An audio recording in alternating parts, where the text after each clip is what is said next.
So, hello and welcome to another episode of the Shaman and the Philosopher. Today, we are going to do a second part with Vince Barrows because we think there was things that needed to be said still and new data to be presented. I am Ricardo Calvario, and with me co-hosting is Jason Huffman. I am Jason Huffman. I am the shaman half of the Shaman and the Philosopher.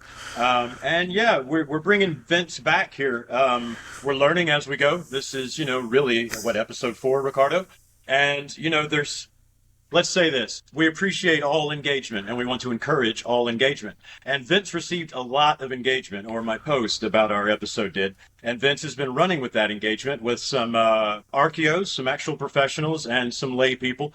And we wanted to have Vince back on to have a chance to address all of this and a couple of the issues that got brought up by some of those, one of the archaeologists. And we won't use any names here. I try not to. But everybody knows who they are. And this particular one, we want to thank for his engagement, and his help on technical matters. We do want to delineate that calling people liars who we have on our program in good faith, who we have already checked out and are sure to be people that are acting in good faith. We don't appreciate engagement that boils down to calling them liars. And one of the things that we want to clarify before Vince gets going is a letter that was read in Vince's last episode. Now, Ricardo and I, as sort of producers, we decided just as hearing that letter that the words were beautiful and the sentiments were beautiful. And so we decided to ask Vince to reread it and record it and put it in the show as a feature point. Now, the negative thing that happened there is it got pointed out to us that perhaps, because as a layperson here and researcher, we use the word chief, that some of our audience members or us in total might have been giving the impression we meant the elected leader of the Cherokee Nation as a whole. And that we certainly did not. And so Vince will address that. And we just want to clear up any confusion that might have been there. And we appreciate the possible confusion being pointed out to us by the professionals. That aside, we believe that was done in total good faith. And there was no lie. And so with your engagement, please, you're going to find very nice and respectable people on this side. That's what we aim for. And we ask the same from all the engagement we're receiving from the professionals. And with that, I'm going to turn it over to Vince, man. We're happy to have you back. Thank you for making the time to do this. Right. Thanks for having me. And I appreciate the opportunity to come back and talk about this. And so I'll try to share my screen here and then can go through the slideshow. And so we have is I've updated the slides for this talk, and I'm trying to pull it up here. So, Vincent, is the slideshow will address the point that Shaman mentioned, or should you say something about it before? There we go. I think I've got it now. Let's see. So it will address it. I'll go ahead and start going through this. Excellent. And so the agenda I plan to talk about, I'll have information about the location of the Temple of Kofit-Cheke, the first-hand accounts. There's some discussion on religious suppression from the 1883 Act to suppress religion among Native American tribes. The Emmert and Cyrus Thomas report will be detailed out. We'll talk about the receipt forgeries that were issued by the Smithsonian. We'll have some discussion on the carbon dates that we found from the study that have been relevant to the site at Garden Creek from Jeffrey Coe and Alice Wright. We'll talk about if there was a fire there. Was there a fire there? And yes, the evidence shows that there was.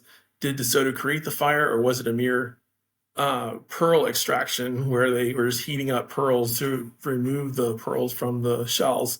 And the letter we'll talk about is the not so Cherokee letter from the last episode. I'll make mention of the Wallam Olam connection with the site, and as well as the visual appearance of the mound of Kofit-Cheke. So I'll start out with that. The mound at Kofit-Cheke, it has a temple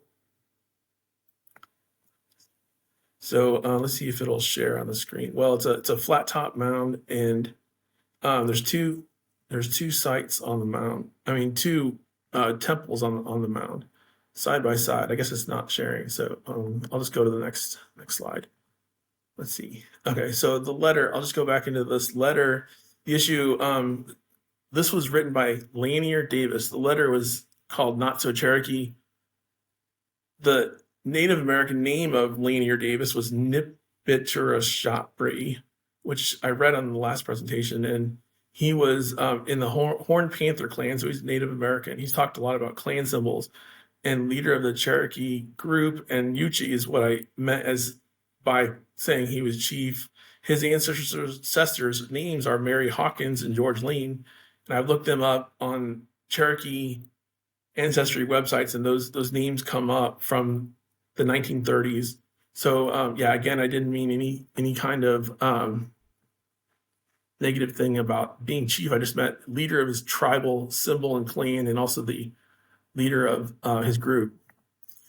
So the next, I saw Vince just on that letter. I saw several people. You were going pretty deep over the idea of the Horned Panther clan, and all of that. And I think it's just clear to point out, happenstance the night after Vince started getting these exchange, Ricardo, I go on YouTube, on my phone just to check our stuff or something. First video in my home screen says Horned Panther clan. What?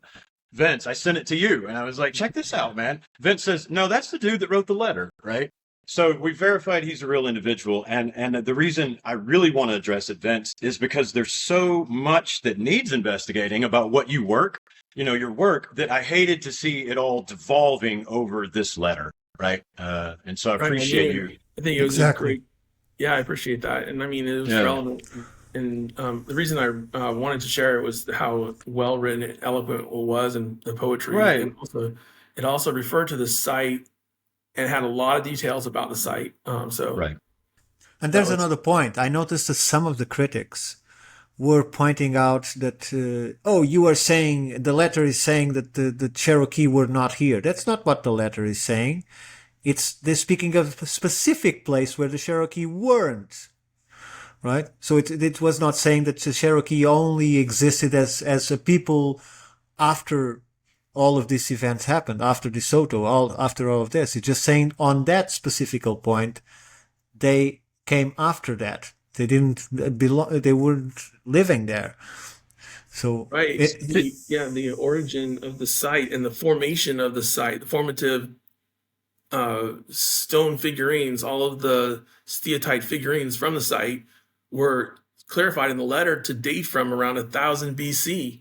And then the Cherokee, as stated in the letter, showed up after 1600 AD. So there's a very long history and long time frame between when those steatite figurines were created and the Cherokee showed up. And it's not saying that the Cherokee don't live there today. I mean, they do. And it's not trying to remove their history. But the fact is that the site predates them, and it goes way back in time before they were there. And that should be said, Vince, is what, like, let me point out what I took from the letter. I had even one of the archaeologists point out, hey, you should know that the Cherokee were there before 1600. Okay, first of all, I don't know. I wasn't there, right? But I didn't even, the date, honestly, when you were reading that and I was listening to the words, I wasn't even catching on the date, right? I'm listening for the overriding theme. And what I took from it, what I heard, that the expression was that there is a long history of human beings in this place, right? Ancestors, even. I didn't even hear him say not Cherokee. I was hearing ancestors, before we were known as and called Cherokee, right? Just as anywhere on this earth, if you sit and pay attention long enough, you have such a case where the human habitation has been much longer than current narrative gives credit for. And that's what I took from that eloquent letter. Thank you. So with that, I mean, we started talking this week about how the Mount Pisgah relics were drawn based on Mr. Emmert and Cyrus Thomas letter in 1894. Well, they created this short paragraph that basically said there were hoaxes, they were planted. They found somebody to make these, and so they basically canned these for 150 years. I mean, they drawed them at the Smithsonian. They were called fake hoaxes. And so I went through and looked at his exact one paragraph letter. These are the points that I want to discuss that I think need to be corrected in his letter. The highlighted sections, I mean, this is what he wrote, and these things are now known to be not true. And I can show why. And my plan is to go through each point here and discuss why that the things that Cyrus Thomas wrote is actually not true.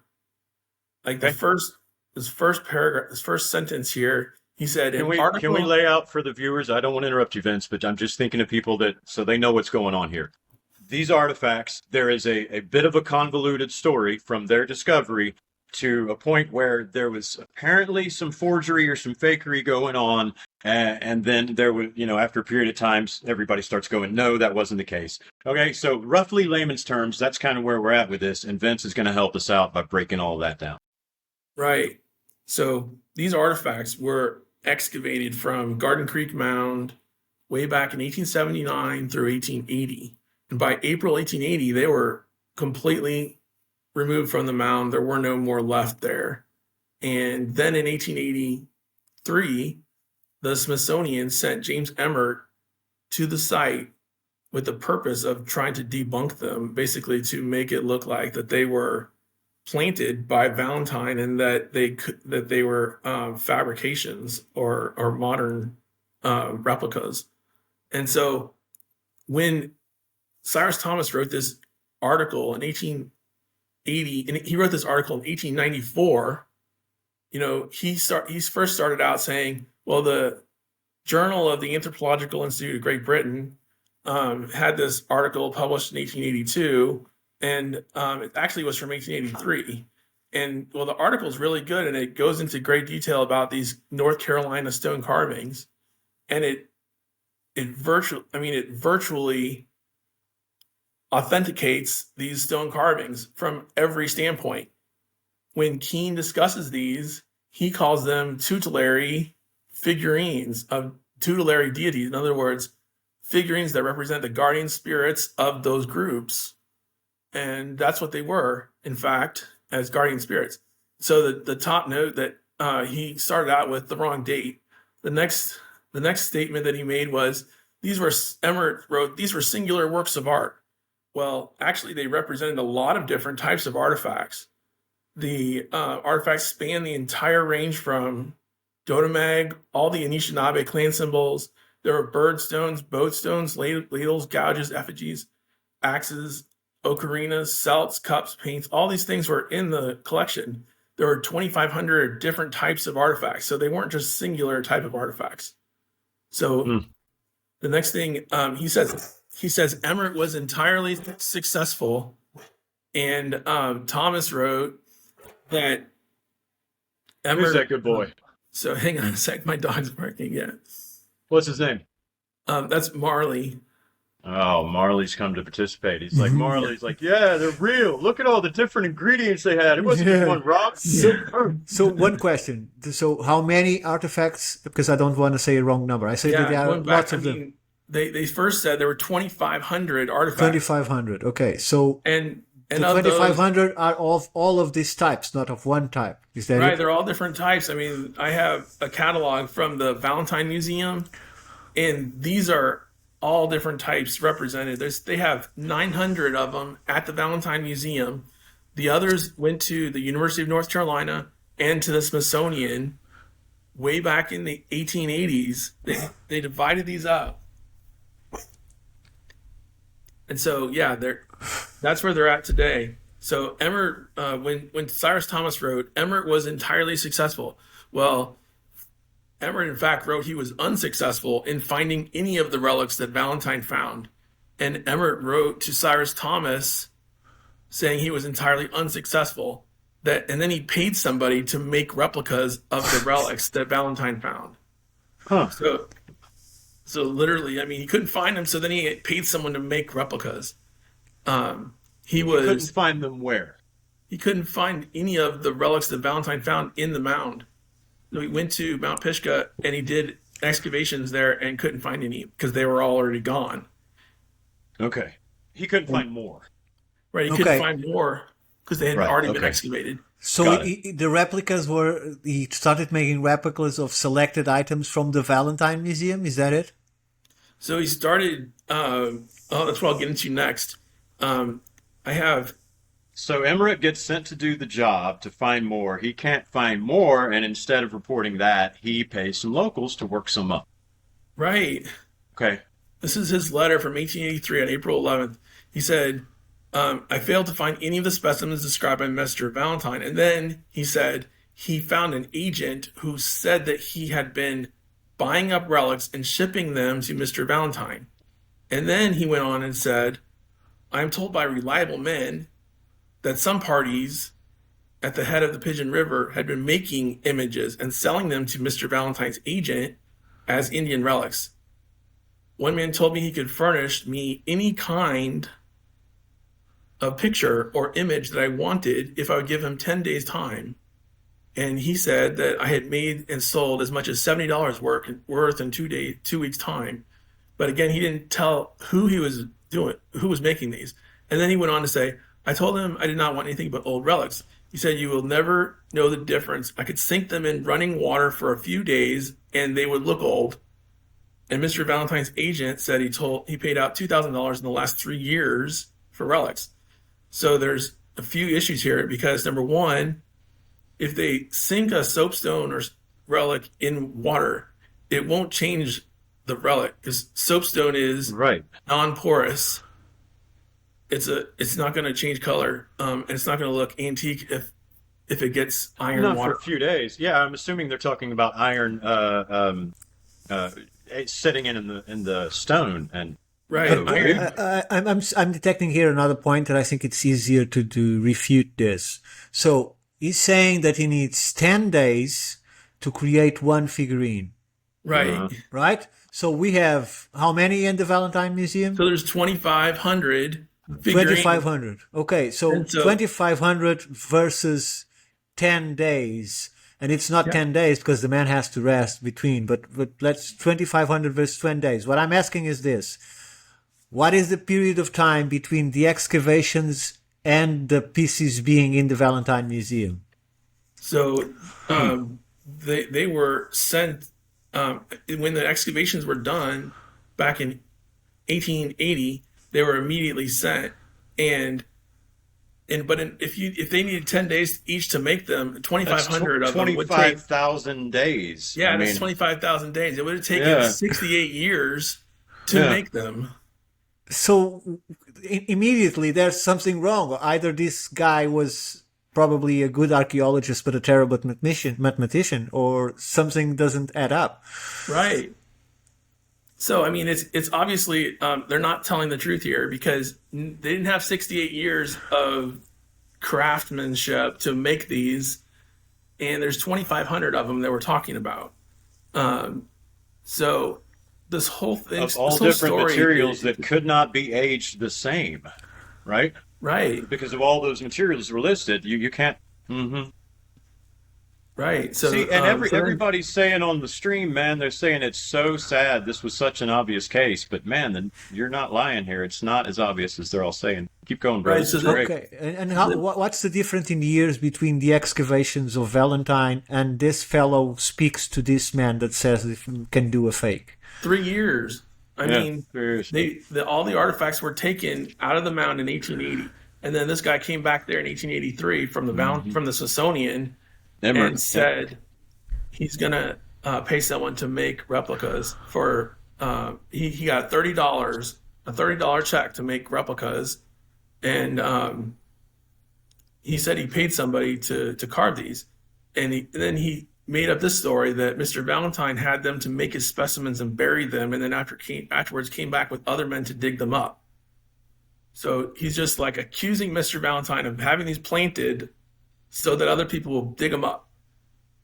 Mhm. And then on the same day that he writes this letter, this news article appears on April 24th, 1883. And it's a real news article from the local newspaper. It says a party engaged in making surveys of archaeological investigations in North Carolina, and they've discovered at Mount Pisgah 2 Aboriginal mounds which contained a unusually rich and valuable collection of polished celts, stones, axes, celts, and other Indian implements. The mounds were apparently serving as burial places, and they contained human bodies. A huge collection of implements, which constitutes one of the richest and most valuable finds recently made in the eastern United States. This was the same day that Emmert said he found this guy to buy relics from, that he found these, but he didn't mention this in his letter. Dude, they wanted these artifacts. This stinks. This stinks so bad. Sorry. And, Go ahead, and so Emmert was working for whom? Emmert was working for the Smithsonian. For the Smithsonian, yeah. And Valentine was the one that holding the pieces. Valentine had the pieces that were sent to Richmond at his museum in Richmond, Virginia. So the Smithsonian was hired to go down there and basically debunk his finds, because they were part of the mountain builder myth or legend that they verified there were lost civilizations in this country. And also this is the year that Native American religion was outlawed, and they couldn't practice any more Dodomeg religions or practicing the worship of their ancestors with totems.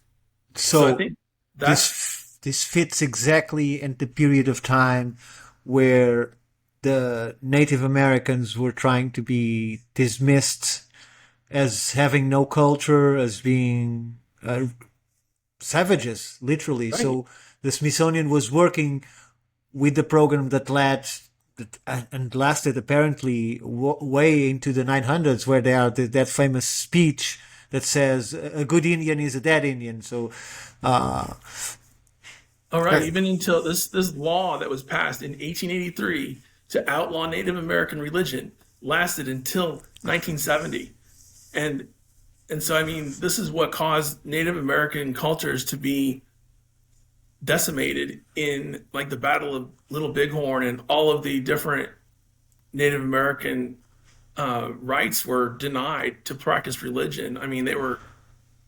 They were told they couldn't speak their own language and forced into schools and everything. This was all starting right when this Trail of Tears. That was what, 1830, 50, something like that. 1830 was the Trail of Tears, and that's when the Cherokee were forced out of their land. So yeah, same. You're talking 30 to 50 years. Right after that, exactly. Trying to discredit the whole. Yeah, it all starts to look very little as history and very much as social engineering, even back then. So, right. So yeah, they were basically saying, let's send this guy there, and let's make all these relics left from the Cherokee, make them look like they're planted fakes or something. And it makes no sense. They would not have had 68 years of time to manufacture fakes for no reason.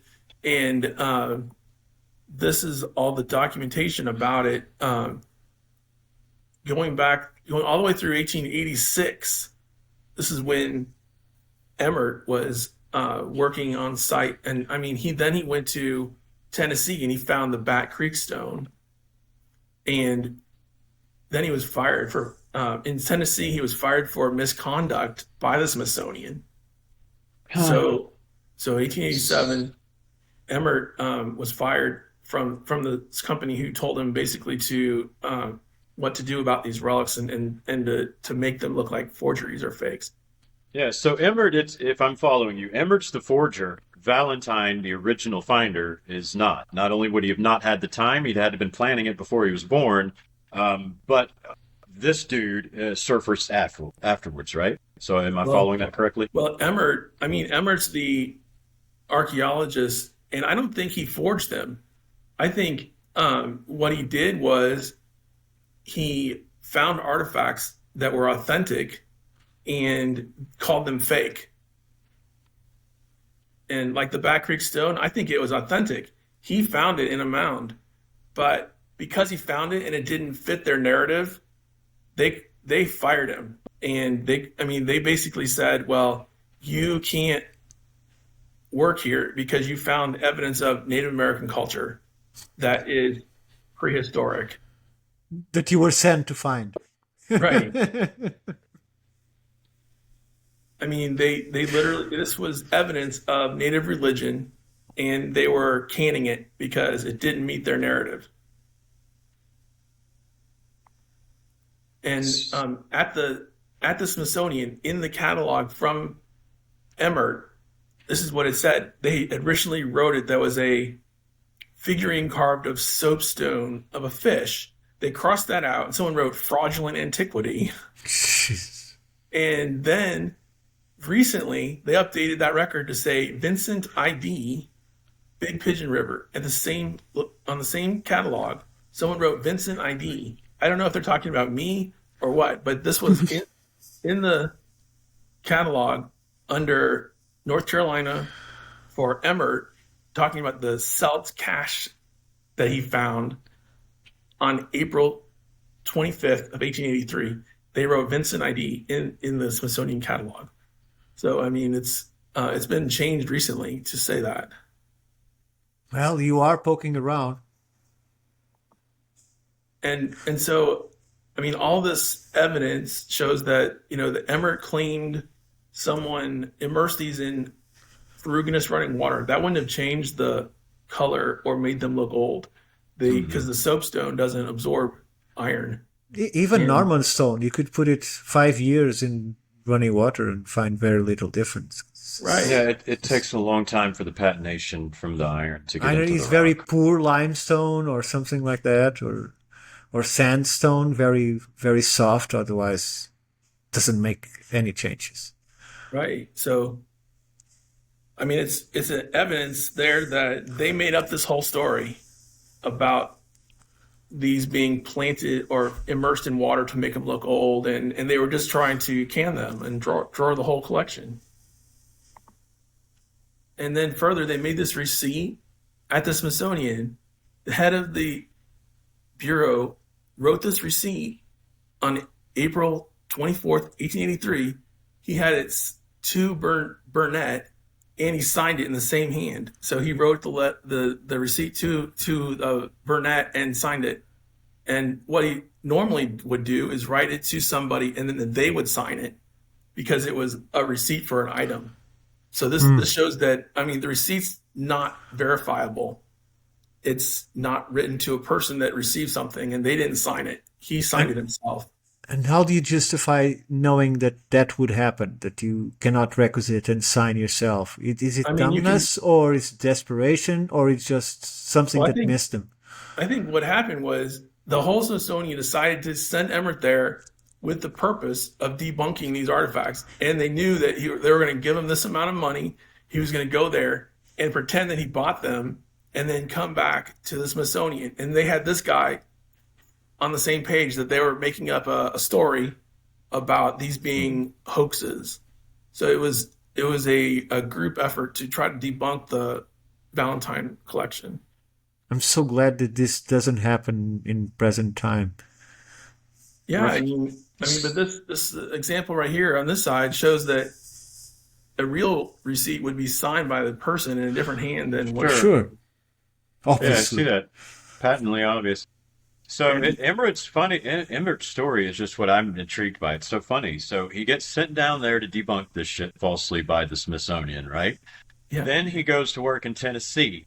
He finds yet more old artifacts that screw with the narrative, like Valentine did. So they fired him, and then a few years later bring him back. That's just...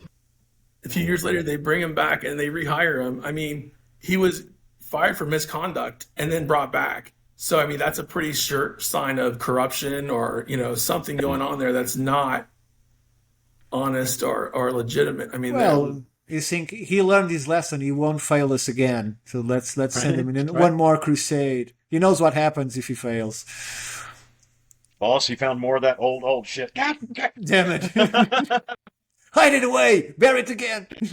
And so as more evidence that they had really planned this out, they had 3 other copies of these receipts that were all written on the same day, April 24th, 1883. So somehow they got 4 receipts from the same day on the same fraudulent transaction at the Smithsonian. They were all signed by the same person. as they were written to. And And how can you justify that they are The- fake? Because people that are listening home may just say, "Oh, 3 received from the Smithsonian. They probably did 100 today." So well, because they're not signed by the receiver, they're not signed by a different hand of the person that received the money. None of them were an authentically verifiable receipt. thank you. So if they were signed by Burnett, then it would be different. But then they went on and they had Charles Rao write this letter in 1885, and he said, again, they immersed the steatite figurines in ferruginous running water in order to give them an antique appearance. So again, that wouldn't work. It wouldn't change their appearance. The steatite wouldn't change in a few days of being in water, or it wouldn't have any impact on those steatite. So there weren't geologists working at the Smithsonian at the time? I guess not. Because they thought that the steatite would change from a few days of water exposure. And then there were some questions that came about which mound was it that they found these in, and the information I have is it's from the Mound 1, the 31 HW1. There were at least 4 mounds on site. There was 31 HW1, 2, 3, and 5, and possibly even 8 mounds before that. But these are the only ones that are documented by George High. So the 31 HW1 is what happened to 4? Why isn't it even mentioned? I don't know. This is it's just a missing number. I don't know why it's not on the list, but I couldn't find any evidence of a 31 HW4. And the skull in the Valentine Museum. It's the one with the time machine. They had to hide it. Bury it again. Let's move to 5. Forget 4. Yeah. The skull it said it was from Wells Mound, which is possibly this one, number 5, or it could be number 1. The University of North Carolina says 31 HW1 and 31 HW7 are the same, but it might just be that it was written in longhand and that one looked like a 7. Mm-hmm. So that's and the other question came up was there a fire? Well, there's over 1,500 charcoal samples found in Mound 1. The catalog at University of North Carolina confirmed that this single mound had 1,500 charcoal samples in their collection. And this is George High's document. It said, look at all these charcoal samples. There's 17 pits. Part shards, bones, all kinds of stuff burned. Yeah. Yeah. And then, could you zoom in so we can say what is the bottom of that? Well, you've got charcoal, pot shards, burnt animal bones, pot shards, mica, earth, mixed pieces of bone, large pieces of charcoal, small piece of mica on top, pot shards, small pieces of flint, discolored earth, charcoal. A lot of shit got burnt. Yeah, absolutely. It was clearly burnt, and the Mound 1. The Mound 1 at the University of North Carolina. There's 1,500 bags of charcoal from that mound. So there was a huge amount of charcoal excavated there. Right. Discolored earth. There was a large fire there just from that evidence list, no doubt. Yeah. Then the charcoal is made of wood, I presume, right? Well, any carbon based. You can get charcoal from a bone. Okay. Yeah, I'm just trying to understand where did the charcoal came from? What was burned that going back, I'll have some more evidence from the DeSoto Chronicles about what was burned or what was in the mound that could have burned. But this says there's mica slabs, there's burnt bones. Yeah, it all sounds churned up, Ricardo. That's the way they're describing it here. Charcoal and earth mixed with pieces of bone, large pieces of charcoal, small pieces of mica on top, ashes, burnt deer bones, mica, part shards, charcoal. It's just something that was there, structure perhaps, was burnt and everything. Yeah, burnt. Or it was a large trash pile. One of the two. I'm just wondering if we saw how it might have looked outside, because Vincent has Oh. already showed us. I'm just wondering if inside there was a lot of wood in the framing or structure or the shelves themselves to contain all the figurines and all these artifacts. If there was a lot of wood inside, that's all I'm trying to Yeah, you're understand. remembering the enclosed mound. I see. Yeah. Yeah. Yeah, I'm going to get to a description of that coming up. Okay, great. So, but this is an actual Mount Pisgah figurine. It's a bear figurine, and it was broken in half. And so this was at the Valentine Museum, I know what red means. That means high heat. right? This was subjected to high heat, and it looks like on this side it had much higher heat than on this side. Hmm. And it's evidence of fire cracked rock or a heat affected zone from a fire. Got a And bunch of that behind me, Vince. That's exactly what it does. From Mabilla, yes, right? So many of the rock artifacts you find, they're red. Again, we're talking to Soto here, but I've got buckets full of the quartz artifacts, right? And because they were on the ground, the top, one side of it is red because what does high heat do to that quartz? It turns it red. Flip it over, you've got white quartz. It's same thing, a fire where everything that was there got knocked down to the ground, high heat, it's all red on one side. Same shit I find. right. So the question is, when did this fire occur? Well, we don't know, but we could infer that it was not when they were dipping it in water at the because that's what they said they did. They immersed them in water. Dude, I could have left my German Shepherd down here in this creek that is so full of iron. All the rocks I pull out are stained because they've been there so long. But I could have left my German Shepherd in there for 2 weeks and she wouldn't have come out brown. Yeah. I mean, And the water wouldn't be, if it was immersed in water, it wouldn't have turned it red, and it wouldn't be only on one side. So correct. this is definitely not from water, and it's from a fire. Yep. And so I mean, there's more evidence that the story that they created is not true. That they were just immersed in water to change their appearance. And From the arguments that have been used to try and contradict what you're showing, have you found any evidence, or are these people not getting the information from the right sources? What do you think makes them think that what you're presenting is wrong? well, it seems like that they don't want to admit that these are authentic, so they want to try to come up with any possible excuse not to.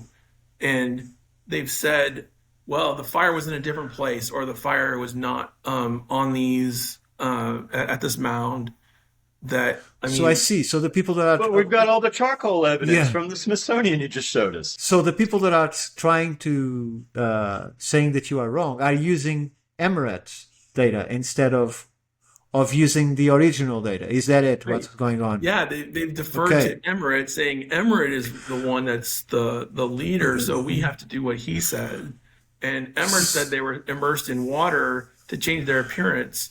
But this is clear evidence that it wasn't water immersion and it was a fire. And they can't refute that. Right. So this is the strongest piece of evidence we have that, in fact, it was a fire in the mound that changed these. And could it be a burnt offering? Well, yeah, it could have been ancient burnt offering when the Indians would have taken this totem or dotem and put it in a fire intentionally to burn it as part of their ceremony. Or it could have been when the DeSoto came through and burnt this building down. We don't know when it was burnt, but it was definitely burnt. And the carbon dating, which I'll get to next, it shows that there were fires in this area from 400 before present, which is around the time of DeSoto. And they went on and said, well, this enclosure is just next to the mound. It's not in the mound, but it's right beside that. It's enclosure at number 1 at Garden Creek Mound, and it was dated 411 plus or minus 38. So that's right when DeSoto came through. They found this wood charcoal, and Could you take the zoom a little bit off because you can't read everything that is there? okay. Is that better? Okay, yeah, it's actually it starts with wood charcoal. Okay, you can zoom a little bit more. One more time, I think. Yes, that's it. Okay. Thank you. So this is from Mrs. Wright's book, and she discussed the majority of these dates are from 1952 to 1911 before present. So that would be right around 500 AD or so, or right in the early part of Common Era. But this one 411 date is shown to be from the top zone of ditch fill and base of plow zone at the site. Well, they didn't like that. They said this could be contamination, and but I mean it doesn't say that. It's from the top of the ditch fill base of plow zone. So this is when DeSoto came through, and it's the most accurate date that matches the DeSoto expedition. And do we know if DeSoto has this fixation of burning everything to the ground when he crosses his village, or was that unusual for him? Yeah, and I think he did, because a lot of the journals talked about that when he would go and burn buildings down. Have you heard anything about it, Jason? Perhaps on all of the chronics that you've read. Well, man, here particularly, dude. So after Mobila, when he burned down Mobila, they camped here for 30 days roughly, and something like 30-mile radius. They were sending parties out every day to kill everything that moved and to burn everything that stood. So much of what I find, how I'm able to confirm and go, not only is this a mound, but I've got a native site, is, as I've already voiced, construction's happening. You go over and you look, and you can find the charcoal that Vince is talking about. Why doubt? So that we have the time, we have the chronicles, everything fits correctly, right? Yeah. Aren't we supposed to assume that it was burned at that time and by DeSoto? So I think it's pretty obvious. Yeah, it's why doubt is a good question. I mean, it matches his timeline perfectly. And then these two dates are carbon dates from the same site. This is Mound 1, feature 25, and Mound 1 featured this other square. These are all from that Mound 1 at the Garden Creek site. Their measured date, carbon dating, is 500 plus or minus 100 and 205 plus or minus 65. So these are published by Co. And it's further evidence that they had fires there from charcoal at the time of DeSoto, and even after that, into around the Cherokee time when the Cherokee were on the site. Mm-hmm. So the biggest this is a big indicator that they didn't stop occupying it after DeSoto. Right. They didn't stop occupying it after DeSoto was there. And also, it's a good indication that the fires could have reset the thermoluminescence clock on these artifacts. The dating that we had on thermoluminescence, well, it would have been reset if there was a fire. And we now know that they have fire-cracked rock, evidence of being in a fire, that would have reset the thermoluminescence clock. And then this over here, this shows Pigeon River. This is where we're talking about. Pigeon River. It's occupied from around 1000 AD in the early Pisgah phase all the way through 1450 AD. And then again, it's occupied later on. So middle Qual, they call this the Quala phase. And it's occupied then again from 1500 all the way to 1818 AD. There's the evidence that this is the Cherokee, when the Cherokee lived there. And before that, this is before the Cherokee lived there, before 1600. So the Pigeon River site is where we're talking about. And these are clear evidence that it was occupied at two different time frames. And then this next one, this shows additional evidence from the University of North Carolina showing at HW7, which we now is known as HW1, the same Garden Creek Mound site, right. There was matting on the house floor that was charred into charcoal. There were bags of charcoal, 3 bags of charcoal and wood found there at HW1, 1 bag of charcoal. I mean, there's literally 16. These are the numbers of charcoal remains from the site over here. 1,345 charcoal remains, 87 pieces of soapstone they found, mica. They found iron, coal, lead. There's 4 lead bullets that were fired. metal. DeSoto said he shot off something, didn't he? That's right. He shot his Yeah, armaturus and his yeah, crossbow yeah. at, in this mound. And that's what I was going to read next is the DeSoto Chronicles.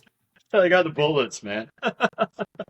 Oh wow. See, DeSoto Chronicles, he said on chapter XVI, on the floor against the walls, on the very well-made benches, as was everything in the temple, were the chests that served as sepulchres, in which were the bodies of the Caraccas, the chiefs, who had been the lords of the province of Cofitacheque, and of their sons and brothers, nephews and sons of their brothers. No others were buried in that temple. The chests were well covered with the lids. Exactly 1 vara above each chest was a statue carved of wood against the wall on its pedestal. This was a portrait taken while living of the deceased man or woman who was in the chest at the age at which they died. The practice served as a record and memorial of their ancestors. The statues of men had weapons in their hand, but those of children and women had nothing. The space on the walls between the portraits of the dead and the statues on the upper part was covered with round and oblong shields, large and small, made of cane, so strongly woven that it could turn a dart from a crossbow, though a harpicus shot penetrated them more than the dart. The oblong and round shields were interwoven with strings of pearls and seed pearls, and the edges that had borders of colored threads that were embellishing them greatly. On the floor of the temple, lengthwise, they were placed on benches, 3 rows of wooden chests, large and small, one on top of the other. They were arranged in order so that the large ones came first, and then smaller ones. There were 6 chests high in a pyramid. Wow.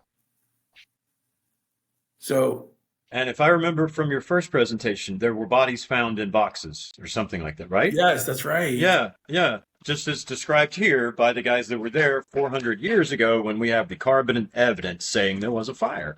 And we got bullets, and he said he fired his gun into the... Right. They question this. Okay. And I'm trying to question it, I'm trying to question it, but you're not letting me. It's like... And the Canetti fragment is another version in the DeSoto Chronicles where they say there are not a number of pearls because and then there's omitted section, which likely means burnt and partially destroyed, but this is like omitted. He says that in the house of the idol they called El Ku in Cofitacheque, they found more than 12 horse loads of pearls, and the caciques of the town who were embalmed in El Ku had great sacks of pearls at their necks, and they found much worked copper like fine sheets. They found squirrels, bears, lions, panthers, and all of the other shells and shellfish and flounders. So I mean that matches all the figurines that were found there. All these steatite figurines were actually and they're listed there by the DeSoto chroniclers. Right. Huh. And so I mean that's solid as evidence as there's going to get. I mean you did a beautiful job there, man. Yeah, that one is huge for me personally because tracing out Mobilla, man, when I'm out there in the creek and I'm finding all these rocks first before I start finding the metal, and I'm finding this rock, I'm picking it up. It's red on one side, not on the other, and I'm, what the fuck is this about, right? I'm not used to seeing this in all the creeks around here. So I go research and I go, oh, that's high heat. That's a fire. That's Mobilla, So this just rings so true for me right here especially considering they're saying it was made by soaking it in water. Right. Well done, man. This was well put together here. Yeah, oh my gosh, it's like the evidence is all there. The firecracked rock has always been an interesting thing because it's something that it had to have a heating element of over 1,000 degrees Celsius to change the structure of the rock. And that would be from a fire that was like in a kiln. A normal fire in a fireplace might get to 650 degrees C, but in order to get to over 1,000, they would have had to apply like a kiln situation where they heated it up, or have burnt the entire building that this thing was in. Right, like an internal heating source that would build that heat up.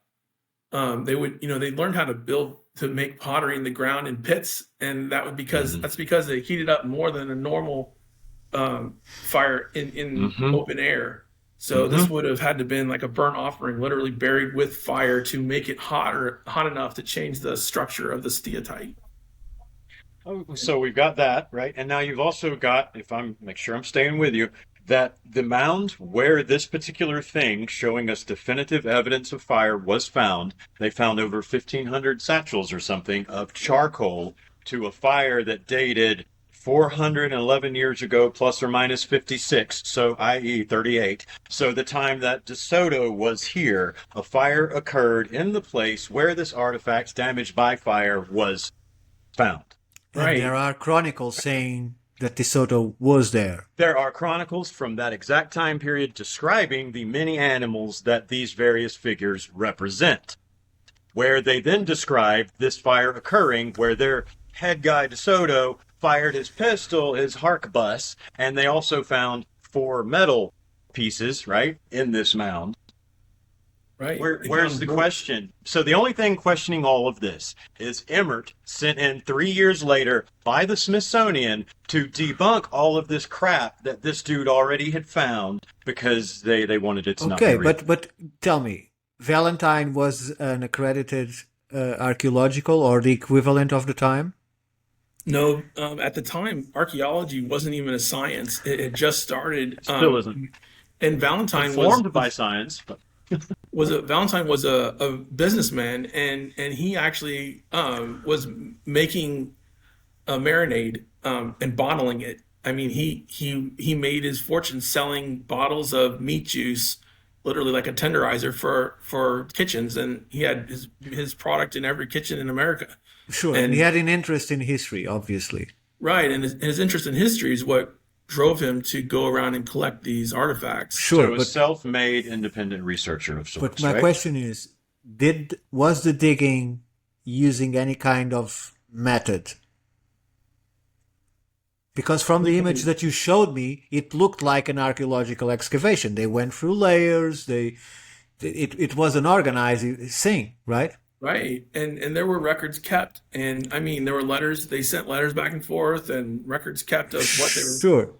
So And he worked with an agent by the name of Osborne and Burnett.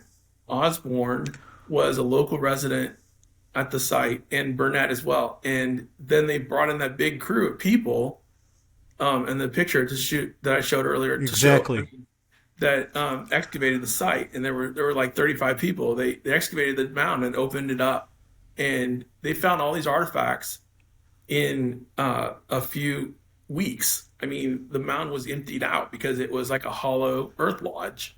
Yeah. And what they found was immediately sent to Valentine. Yes.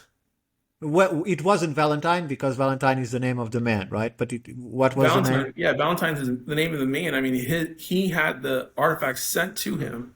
He basically paid Burnett $1.50 to dig this mound up, and apparently then his wife said, "We're not going to take any money because we want all the money to go to the church anyway." So they basically declined money payment for digging this up, but they dug the mound up and they cleared it out, and they said it was a wall. They described it as a wall structure where all these charcoal and artifacts were found, and they dug all around it. And even then, I mean, this is what was remaining recently excavated. After they were done digging up all these figurines, they left all this stuff behind that's on this list here.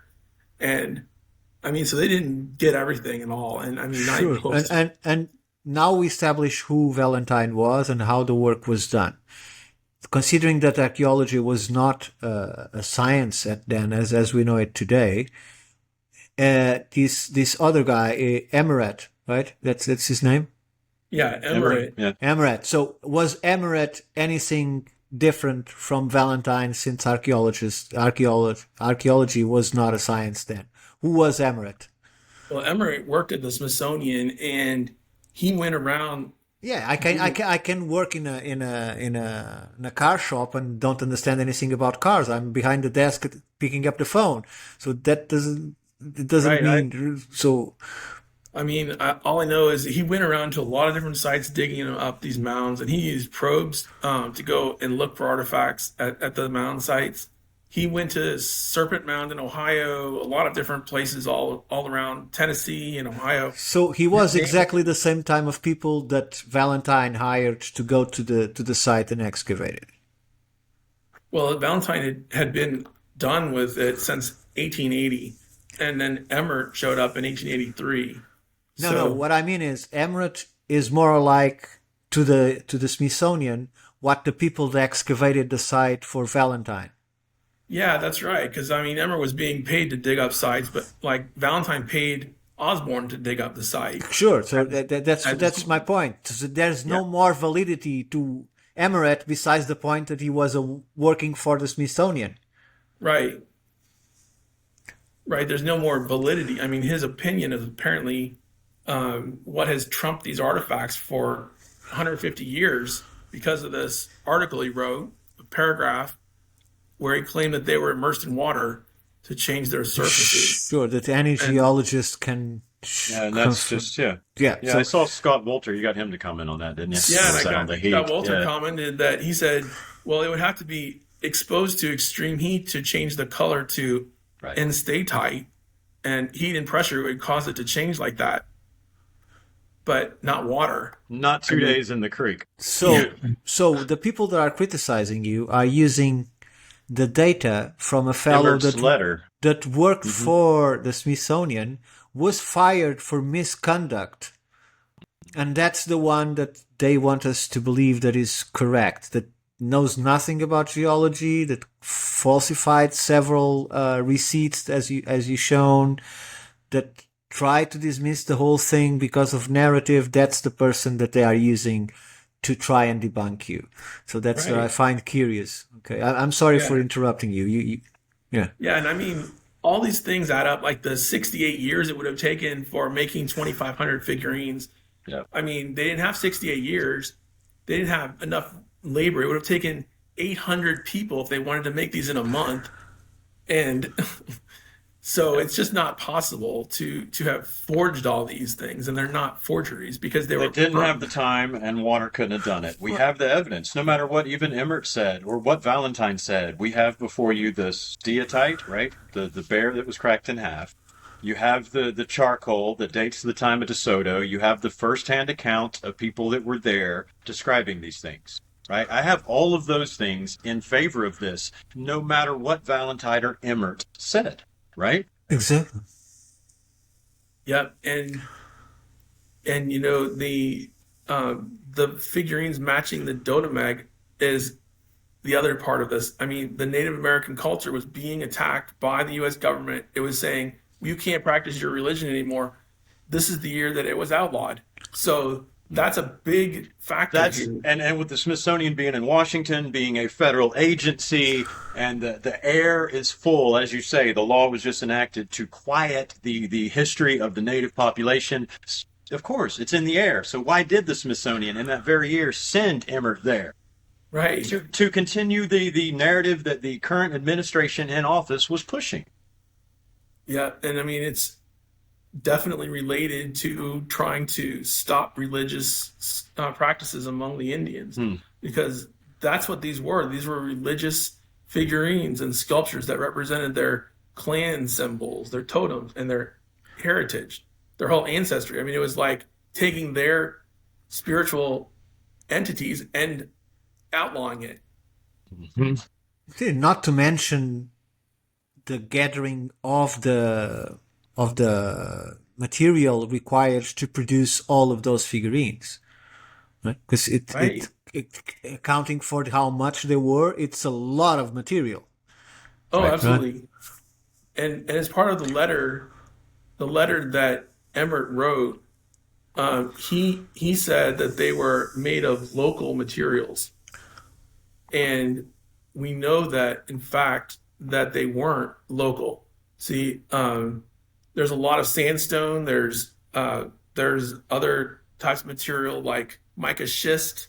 I mean, the copper, mica, shell. These are non-local materials, and so when he says that they were made from soapstone found in the region, well, he forgets about all the other materials that were in there, and he doesn't address the fact that there were many other types of things like pottery found and all these other copper Right. shell, and he doesn't address any of that. He just doesn't even acknowledge it.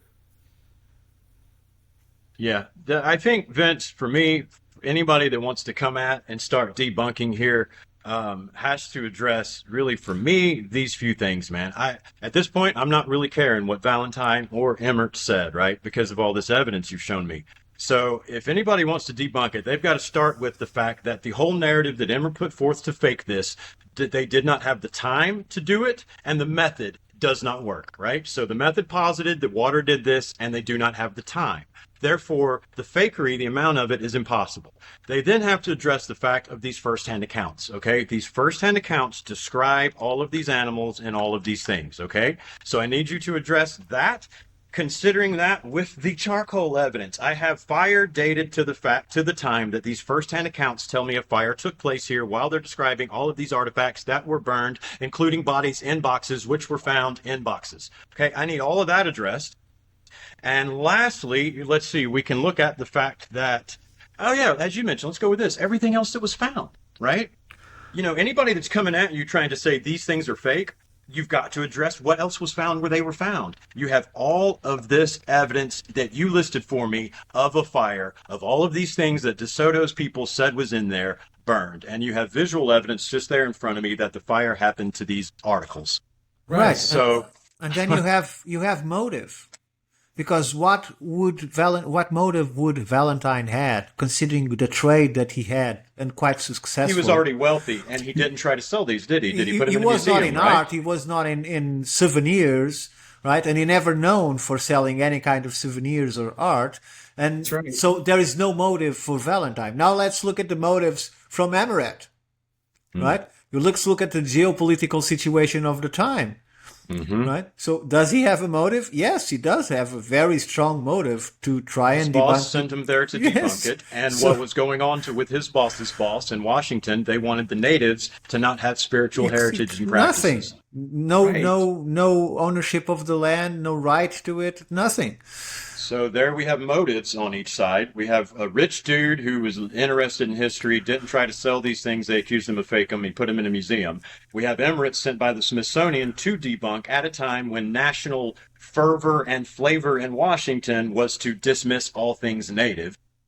And fired when he actually finds something that was When he actually native. found something old, right? They fired him.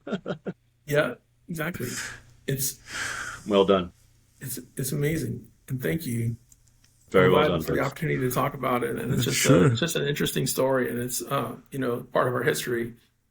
Yeah, but we only know this because of you, Vincent, because no one else picked up on this, right? And you're looking at this for a long time. Right. This is part of the thing that I also addressed, when they were jumping on that letter. I was like, look, there's many reasons we choose to have someone on, right? As our motivations. Not only this evidence, but just what Ricardo said, Vince, that you yourself have taken the time, and the energy and the passion to put all of this together for us, That's what's just incredible to me, man. Right. Yeah. Thank you for that. Yeah, I'm very grateful. And The thing about the letter and what they were going after, it was really like an ad hominem fallacy. Yeah, it wasn't the point, and that's really what I hope we made, was that the letter, though we featured it prominently because we thought it was beautiful, and you read it, and we were surprised, and we're like, let's throw it in and honor it. They then tried to derail everything because of that, and I hope we've made clear that there's so much more, and that was just, we thought it was culturally relevant and beautiful, so we wanted to share it. Yeah. And accurate. yeah, I mean the accuracy. I mean the information there. I mean, I was talking about the Wall of Olam earlier. Well, the Wall of Olam, it has a depiction of a temple just like this at the temple where the chief was called the Wise One, and he had said in his section of the Wall of Olam that these figurines were made to recall who the leaders' names were. or what their names were. It's further evidence that they used these totems or dotems to recall the chief's names, like the Wolf Clan, the Bear Clan, Eagle Right. Clan. I mean, they made the figurines as a representation of those people as to who their clans were, and Right. they weren't just carving a bear; they were carving their clan symbol, and that was what it said in the DeSoto Chronicles as well. I mean, they had the depiction of the chief above their cemetery or their grave, right, to represent. Yeah, that's beautiful, man. I was so struck by, I'd read all these descriptions in the Chronicles before, but it just, man, what was there?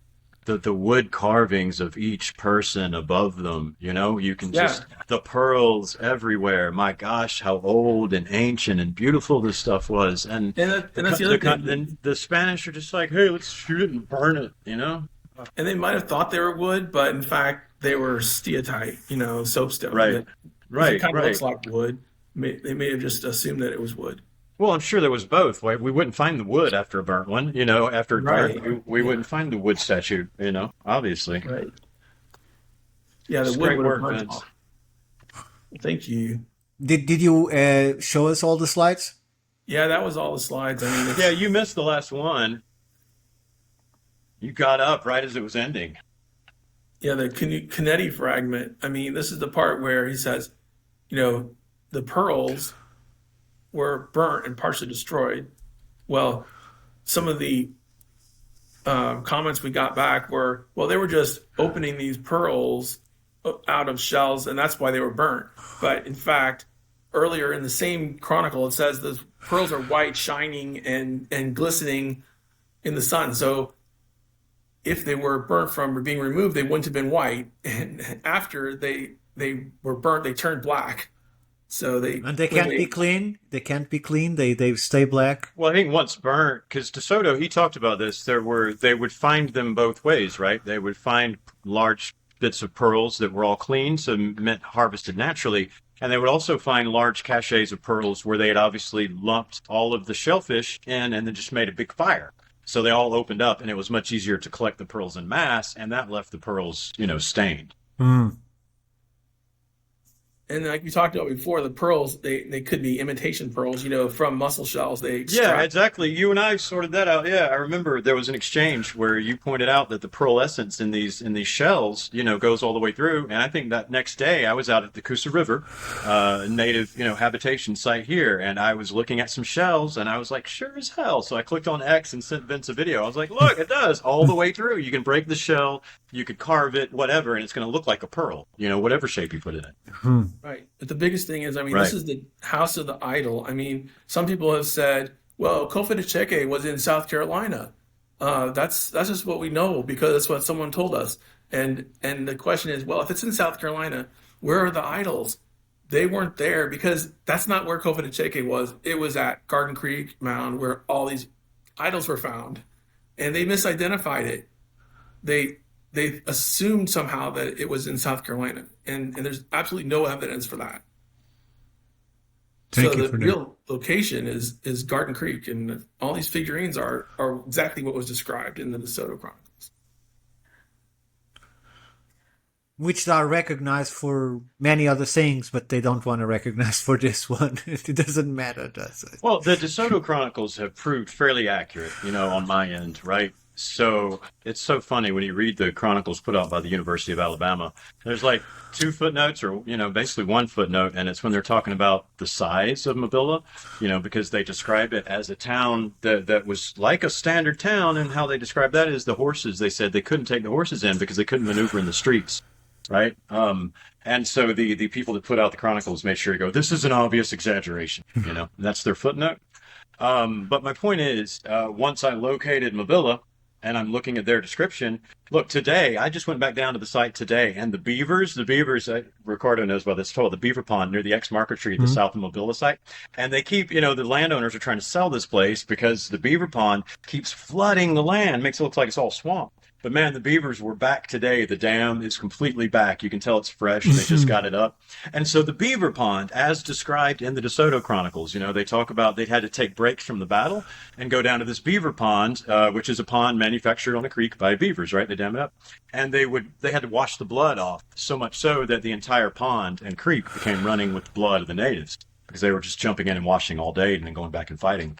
But again, their descriptions, the plains, the 40-foot cliffs at Piaccia, it all, once you find it, it's just as described. So why we discount these firsthand accounts so much is one of the things I really disagree with archaeology about. South America, the explorers went down the Nile, and the Amazon, right? And the Amazon. And they start going, oh my gosh, we're finding people everywhere, right? And then we come back 200 years later and the people are gone. We don't believe them. Now we got LiDAR and we go look and we go, oh no, sure shit. Look, they were there. Oh, Jason, you're doomed now. You're going to say, oh, the damn bastard doesn't even know the difference between South America and Egypt. We're bouncing all over the place. I went from DeSoto to South America and, from the Alabama River to the Amazon. My point is they picking bones. No. Right? Instead of and one of the things I find curious about the Chronicles, DeSoto and many others, is when the Chronicles are depicting the indigenous people and they are trying to transform what might be beautiful and quite evolved as a society and diminish that is accepted. But when they start describing that these people were tall, beautiful to look at, very well spoken, and so much so that they stole them for wives.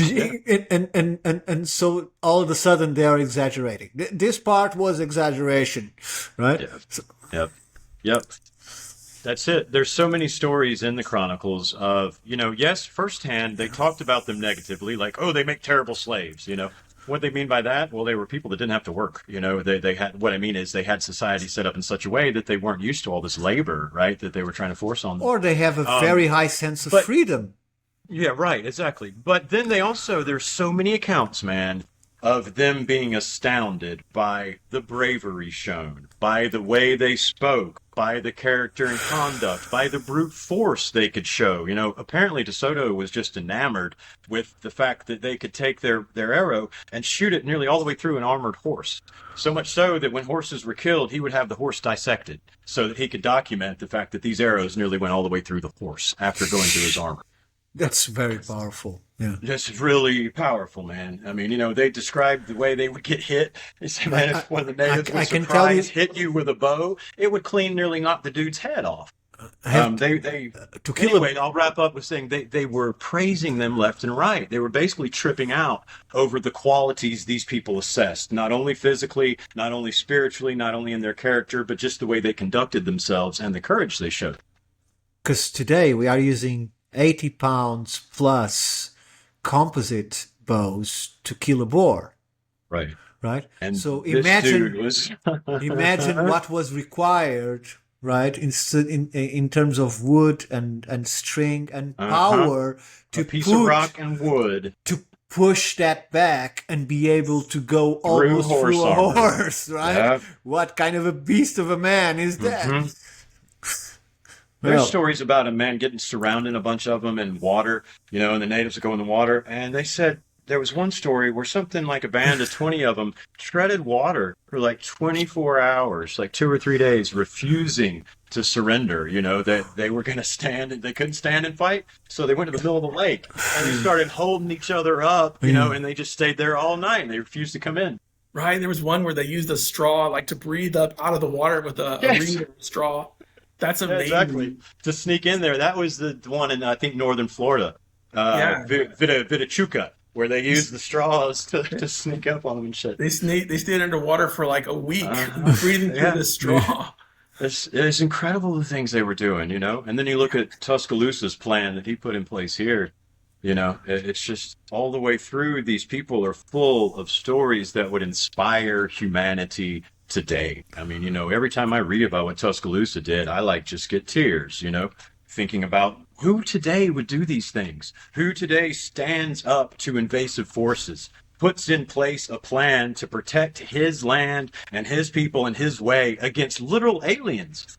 Think about it. You've never seen horses or armor, right? And 900 men on horses and armor come rolling in. And what would most people in this world today do if an Oh, right. alien landed on their front yard? You know, because to get Tuscaloosa's perspective, we got to think like that. What if an alien ship Yeah, landed but in my front yard? they were bringing Christ.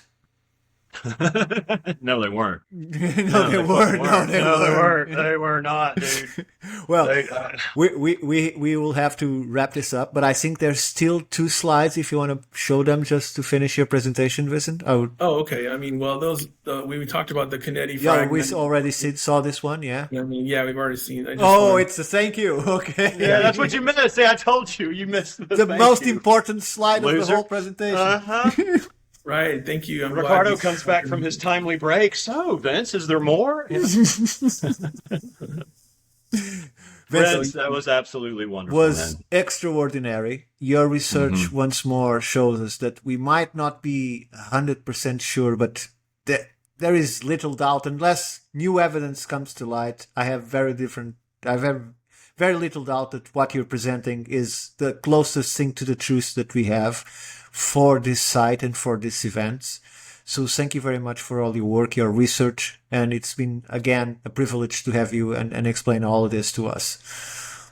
Yeah, Thank you, I Sam. echo that. I echo that, Vince. Thank you very much for coming back, man. And again, all we can really say for sure, I know I can say at least from what you presented, is that the evidence is fairly extensive, if not borderline overwhelming, right? But the evidence is there. If people will look at the evidence, that this is indeed what Vince is presenting it as and what Valentine presented it as originally.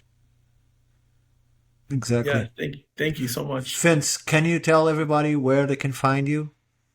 Yes. I mean, I've got my email here on this slide, and so I'll be on X and be available to answer any questions that come up. And again, thank you so much for having me. No, just a curiosity. You showed your email the last time. Did anyone present you any questions?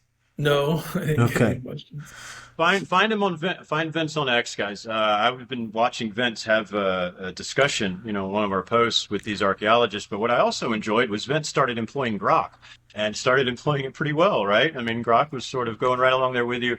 And my point is, at all times, Vince is out there trying to forward, this evidence. So go check him out and just see what you think. Go see what Vince's work. Go take a look at it and start sending him some opinions.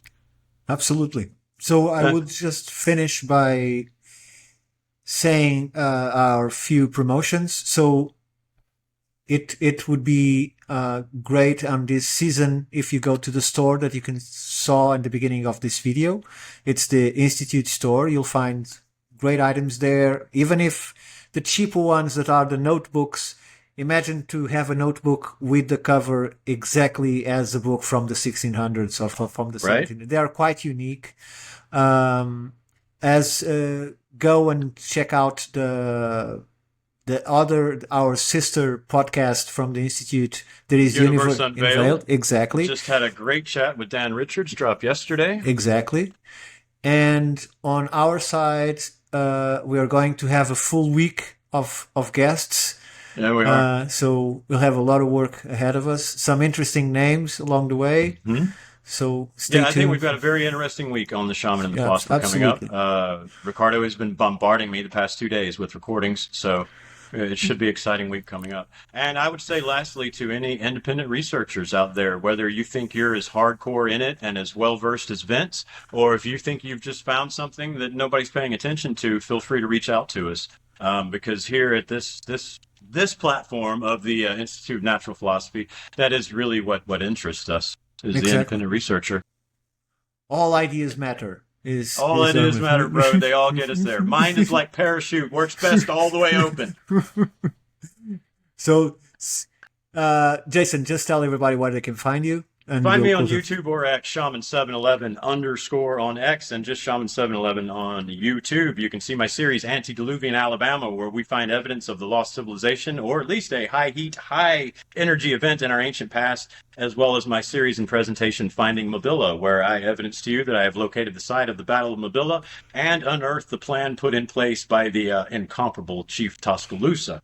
Well, and we have our first episode of the new series of the Antediluvium Alabama almost on the wraps, right? So our production is almost finished. Stay tuned for that one too. Vincent, thank you once more. As for me, you can find me at Ricardo Calvary 1 on X. And that's all for today. Thank you very much for staying with us. I gotta go cook a steak and watch Alabama beat LSU. Roll Tide. Bye-bye, everyone. Bye-bye. Bye-bye.